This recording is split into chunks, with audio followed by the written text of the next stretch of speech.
Ahoy there, it is I, Thieving Rain, and today I am doing a House Moving Castle edition of By the Book, my 100% original series where I look at how movie adaptations change book characters, and then I rage about it until you buy the original book. The sponsor of today's video is an epic free-to-play MMORPG PvP mobile game called, that's right, Rain Shadow Legends. It has over 5 million downloads and it could be the #1 in the Google Play Store. Could be. It is available now on Android and iOS, free to download, and if you don't think that it's a good game, just look at the reviews. Why are you fucking black when you're fuck accented white? Boy, what anime is this? The video gave you a thumbs up. My people. Why do you sound like the biggest fuck? Join millions of players online and pointless arguments as how the game mechanics make no sense. In Rain Shadow Legends, get it now for free! Back to the video. Would you believe I had this drawing footage on my computer for 8 months? It's almost as surprising as how much Markl changed from the original story. Honestly, I don't know if I said this before, but House Moving Castle the book and House Moving Castle the Ghibli film are very, very, very different to each other. It's almost like two completely different stories, though I still enjoy them both dearly for different reasons. The movie presents you with a very young, small, pale ginger boy, and though he is lovely and adorable, Markl, or as his name is in the book, Michael with the C-H-A-E-L, is not a cute tiny ginger kid. He is first described on page 42. Had you watched the movie prior to reading the book, confusion would definitely be one of the many things plaguing your mind.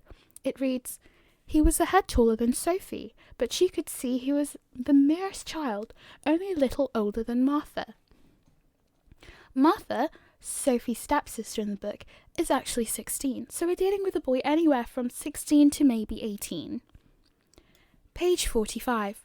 Michael did not look servile. He was a tall, dark boy with a pleasant, open sort of face, and he was most respectably dressed. Of course, tall, dark boy doesn't say much, but enough to have a good guess at things. Of course, I was going to give him black hair. Skin tone, though? That was something I had to think about. Page 152. Michael's face was bright red. I don't know how well this is known, but the darker the skin tone, the harder it is to see red under it. So blushing doesn't really occur the darker you are, even though you could have a generally red undertone. I think it was pretty safe to give him a dark tan rather than to go all out and make him black. So your boy can be blushing until the cows come home and call him a tomato. The outfit was easy to decide on, plum velvet suit. You never hear enough about it until guess what? He gets a new suit, another plum velvet one, but instead of plum, it's blue. The boy's dapper as hell, what can I say? Page 81. He seemed to not be able to contain himself while Michael put on his best plum velvet suit, ready to go to the palace in Kingsbury. If you can count past 2, you'll probably have noticed by now that I didn't just draw one version of Michael. There's 3 here. Now let me explain the mysterious cloaked man. Page 193. He came out with one of the dusty velvet cloaks slung round his shoulders. At least the person wearing the cloak was a burly man with a red beard. But wait, red beard? Red hair, red beard. Oh my god, 1 moment please. The mad lads, they actually did it. I was wrong all along. Michael was just wearing his cloak the whole time. And he's upside down. Well, there you have it, guys. Looks like I didn't need to make this video in the first place. Well, actually, as soon as I read red beard, I knew what I had to do. I was already taking inspiration from the film and I didn't get enough info from the book, so I copied as much as Markl's colours as I could.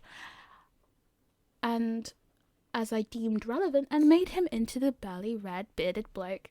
Had I drawn him today, he would have been a lot bigger and way more muscly. I mean, imagine that. Laputa Mr. Duffy levels of thick just bursting out of his shirt. Yeah. Oh, that would be great. Yes, Michael. Yeah. Hey, Stan above Yeah. That is the only description of cloaked Michael I noted down, so I guess that's it. The third Michael, well, Let's just say some of the characters took a trip to a more modern version of the UK, Wales in particular, and an outfit change was in order so they could fit in. Outfit in fit. That's not even a joke. That's not even a joke. It's just dumb. Page 146. Michael's jacket had become a waist-length padded thing. He lifted his foot with a canvas shoe on it and stared at the tight blue things encasing his legs. I can hardly bend my knee, he said.